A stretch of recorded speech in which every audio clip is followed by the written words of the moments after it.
Good morning students. आज हम नई वीडियो में जल संसाधन का संरक्षण क्यों आवश्यक है, जल जो है को बचाना बहुत ही जरूरी है। जल संसाधनों का संरक्षण निम्नलिखित कारणों से आवश्यक है। जल की कमी, विशेष रूप से प्रति व्यक्ति जल की उपलब्धता घट रही है। स्थानिक और ऋतुगत असमानता, यानी जगह जगह पर पानी अलग अलग प्रकार का, खारा, मीठा, ऋतु के अनुसार भी इसमें बदलाव आता रहता है।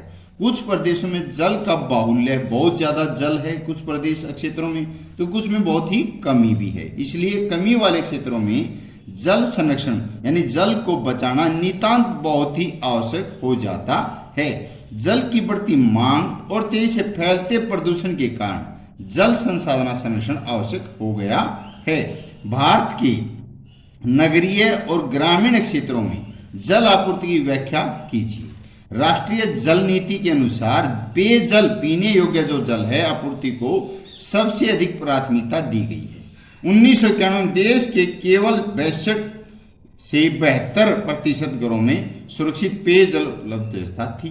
ग्रामीण क्षेत्रों में 55.92%, नगरों में 81.59% जल पीने योग्य था। आज भारत के अधिकतर बड़े नगरों में जल आपूर्ति की मांग कृत्रिम जलाशयों द्वारा पूरी की जाती है, यानी कि बाहर से लाकर या ट्यूबवेल द्वारा, कैसे हैंडपंपों द्वारा, समर्सिबल द्वारा प्रयोग की जाती है। ग्रामीण क्षेत्र में घरेलू उपयोग के लिए जल भूमि के गर्भ के अंदर से जो जल निकाला जाता है वो आज भी भारत के अधिकांश क्षेत्रों में सुरक्षित पेयजल उपलब्ध नहीं है।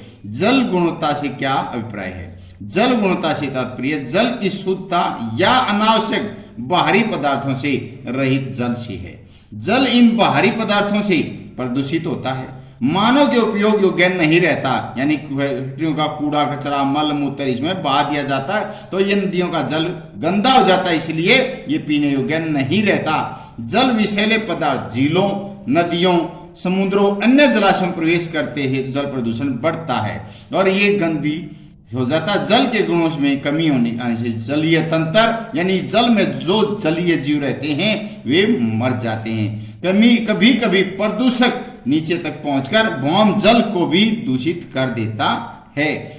वर्षा जल संग्रह तीन उद्देश्य है। वर्षा के जल को कैसे बचाया जा सकता है? यह पानी की गुणवत्ता को बढ़ाता है, यह भूमिगत जल को नीचे होने से रोकता है, भूमिगत जल की गुणवत्ता बढ़ाता है, मृदा अपरदन को भी रोकता है। उत्तर भारत और दक्षिण भारत की नदियों में अंतर देखो। उत्तर भारत की नदियां, ये नदियां सारा साल बहती रहती है क्योंकि ये हिमालय पर्वत से निकलती हैं। हिमालय पर्वत में बर्फ पड़ती रहती है, बर्फ पिघलती रहती है, नदियों में पानी होता रहता है।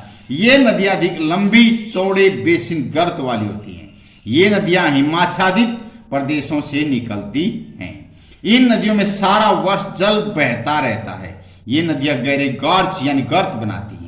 ये नदियां विसर्प यानी सांप की तरह टेढ़ी मेढ़ी चलती हैं। नदियां वे होती हैं जो अपना रास्ता खुद बनाती है, ये चारों तरफ से कच्ची होती हैं। जो ये हमारे आसपास है ये नहरें होती हैं जो पक्की होती हैं।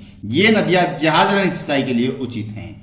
ये नदियां अपने विकास की बाल्यावस्था में हैं। ये नदियां पूर्ववर्ती आज से बहुत समय पहले से बहती आ रही हैं। अब जैसे उत्तर भारत की नदियां गंगा, यमुना, ब्रह्मपुत्र, सतलुज, रावी, चनाब, झेलम, व्यास, कोसी, दामोदर, गंडक, केन, सोन, ये सभी उत्तर भारत की नदियां जो साल साल बहती रहती है। अब दक्षिण भारत की नदियां, ये नदियां कम लंबी छोटे बेसन वाली होती हैं। ये नदियां वर्षा पर निर्भर होती हैं। वर्षा के दिनों में बहुत ज्यादा पानी आ जाता है, बाढ़ का रूप भी ले लेती हैं। ये नदियां ग्रीष्म ऋतु में सूख जाती हैं और बरसात के दिनों में, जैसे इन दिनों में ये बहुत ज्यादा पानी भरा हुआ है इनमें, ये नदियां चौड़ी उथली घाटियों निर्माण करती हैं। ये नदियां सीधा मार्ग अपनाती हैं। नदियां जहाज सिंचाई के लिए उचित नहीं है क्योंकि पानी कम होने के बाद इनमें सिंचाई और जहाज नहीं चल सकते। ये नदियां प्रौढ़ावस्था में होती हैं। ये नदियां अनुवर्ती आगे के लिए होती हैं। ये नदियां जैसे महानदी, गोदावरी, कृष्णा, कावेरी, नर्मदा, ताप्ती, तुंगभद्रा, ये नदियां दक्षिण भारत की नदियां हैं। भारत के विशाल मैदान में भौम जल संसाधनों संपन्न क्यों है? अंतर भौम जल अधिकांश भाग उत्तरी मैदान में है। अनुमान है कि अंदाजा है कि 33,30,000 लाख घन मीटर अंतर्भौम जल उपलब्ध है। जिसका लगभग 90% भाग भारत के उत्तरी मैदान में है। इसका मुख्य कारण यह कि भारत का उत्तरी मैदान समतल क्षेत्र में रेत, चिकनी मिट्टी, दोमट मिट्टी का बना है। इस पर हिमालय से आने वाली अनेक बारहमासी नदियां बहती हैं, साल साल जो बहती रहती हुई इस मैदान के पूर्वी भाग में मानसूनी वर्षा भी काफी मात्रा में होती है। अतः यहाँ की पार्क में जो इन चट्टानों को पार नहीं कर सकता, काफी पानी रिस रिस कर यानी इनके छिद्रों में, रंध्रों में रिस रिस कर जाता रहता, भूमिगत हो जाता है, अंतर्भौम जल की वृद्धि करता है। इसके दक्षिण भारत का पठार, जिसे गोंडवाना लैंड, दक्षिण भारत का पठार, दक्कन का पठार, प्रायद्वीपीय पठार कहा जाता है। पार्क में बहुत ही कठोर है, काली मिट्टी पाई जाती है इसमें कपास काली मिट्टी के लिए अति उत्तम है।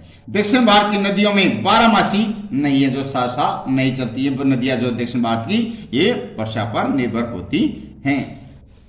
जल संरक्षण का प्रमुख उपाय क्या होना चाहिए? नदियों पर बांध निर्माण करें, नदियों पर बांध का निर्माण करके जल संरक्षण को बढ़ाया जा सकता है। प्रदूषित जल का पुनर्चक्रण करना, प्रदूषित जो जल हो जाए उसको आधुनिक तरीकों से साफ करके पीने योग्य बनाया जा सकता है। पुनः चक्र और पुनः उपयोग के द्वारा अलवणीय जल की उपलब्धता को सुधारा जा सकता है। सिंचाई की आधुनिक पद्धति, सिंचाई की नई पद्धतियों जैसे फव्वारा विधि द्वारा अपनाकर मृदा के उपजाऊपन को बचाया और बढ़ाया, खरपतवार पैदा नहीं होते, इसमें कीट पतंगे। जल संभर प्रबंधन से क्या अभिप्राय है? जल संवर्धन से अभिप्राय है धरातलीय और वाम जल भूमि के गर्भ की तरह दक्ष प्रबंधन निपुण थे। विस्तृत अर्थ में जल संभर प्रबंधन के अंतर्गत प्राकृतिक संसाधन और जल संभर सहित मानवीय संसाधन संरक्षण, पुनः उत्पादन, विवेकपूर्ण उपयोग को शामिल किया जाता है। जल संवर्धन का प्राथमिक उद्देश्य संसाधनों, समाज के बीच संतुलन लाना। केंद्रीय सरकार और राज्य सरकारों ने देश में बहुत से जल संभर विकास और प्रबंधन कार्यक्रम चलाए हुए हैं। प्रायद्वीपीय भारत में, दक्षिण भारत के पठार में, गोंडवाना लैंड में, त्रिभुजाकार में अपेक्षा विशाल मैदानों में सिंचाई अधिक विकसित क्यों है? क्योंकि भारत का विशाल मैदान है।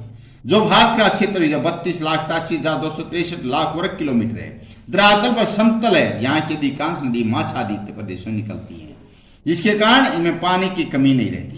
यहाँ की मिट्टी कोमल है, मुलायम है, जिस पर नहरें आसानी से खोदी जा सकती हैं।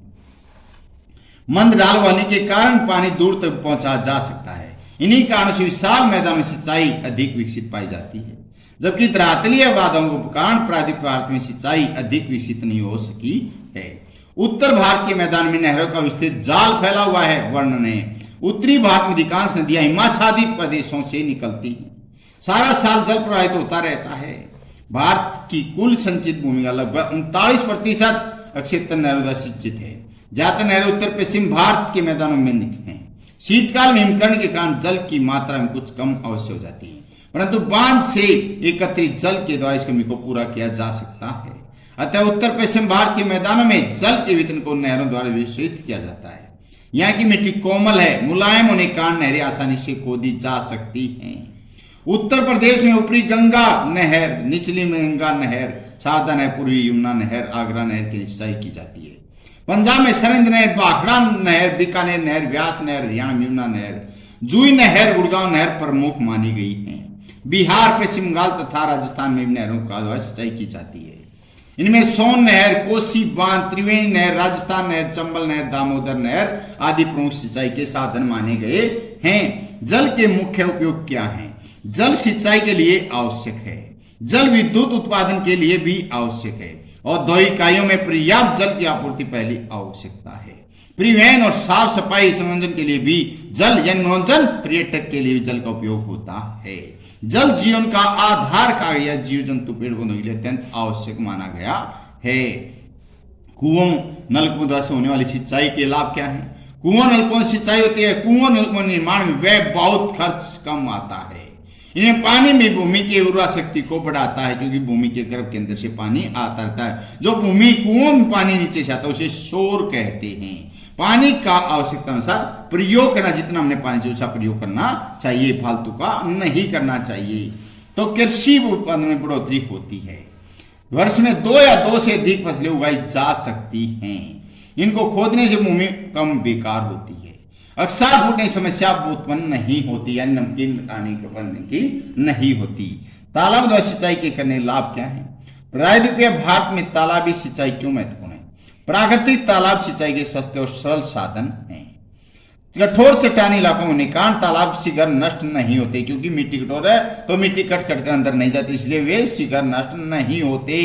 रुके हुए पानी में गंदगी का मिश्रण होता है, जिस सिंचाई से भूमि की उर्वरा शक्ति बढ़ जाती है, क्योंकि रुके हुए पानी में मिश्रण आते रहते हैं और वे सिंचाई के लिए और भूमि की उर्वरा शक्ति बढ़ जाती है। जैसे बरसात के दिनों में पहाड़ों से कट कट कर मिट्टी आती है, लाल पानी आ जाता है, तो वो भूमि की उर्वरा शक्ति को बहुत ज्यादा बढ़ा देता है। तालाब मछलियां होती हैं जो खाद्य समस्या कम करती हैं, इसमें पानी का उपयोग होता है। पृष्ठीय जल और भौम जल में अंतर क्या है? पृष्ठीय जल ऊपर का, ताल तलैया जो सरोवर, आम भाषा में जिसे जोहड़ कहते हैं, नदियां, झीलों, सरिताओं, छोटी छोटी नदियां, जलाशयों में पाए जाने वाले जल को पृष्ठीय जल कहा जाता है। भारत में पृष्ठीय जल का अनुमानित मात्रा 1869 अरब घन मीटर है। देश के संपूर्ण पृष्ठीय जल को 60% सिंधु, गंगा, ब्रह्मपुत्र नदियों से, 3 नदियों के मिश्रण से बहता है। ये है पृष्ठीय जल जो ऊपर हिम नदियों से निकलता है, बर्फ की नदियों से बहता है। भौम जल भूमि के गर्भ के अंदर से निकाला हुआ जल जो है, वर्षा से प्राप्त जल को जो भाग रिस कर भूमि द्वारा सोख लिया जाता है, उसे भौम जल कहते हैं। जो छोटे छोटे रंध्रों छिद्रों द्वारा नीचे जाता रहता है, उसे भौम जल कहते हैं। भारत में भौम जल की अनुमानित मात्रा 433.8 अरब घन मीटर है। देश का अधिकांश भौम जल उत्तरी विशाल मैदान में पाया जाता है। आगे फिर देखिए।